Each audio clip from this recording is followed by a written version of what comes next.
This is Prince of Hope on way to Karachi from Gwadar to Karachi. Absolutely stunning, spectacular, scenic and picturesque. Looks like one of the wonders of the world in Balochistan. Not far from Karachi or from Gwadar, midway on the motorway. And this is something to behold, not to be forgotten, unforgettable.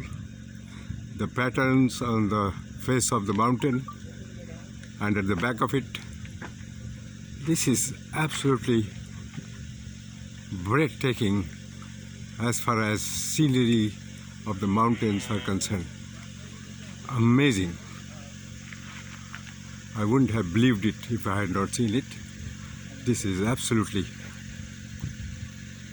marvelous place to visit for anyone in this world, like Grand Canyon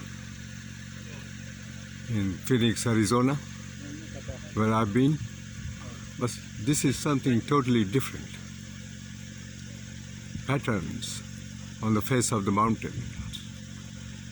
And the carvings look all natural, not man-made. Gives one the feeling that this is God who has made it. The maker must be a great architect. This is absolutely fantastic. I will cherish this moment of filming this and keep this forever for generations to come. Fantastic.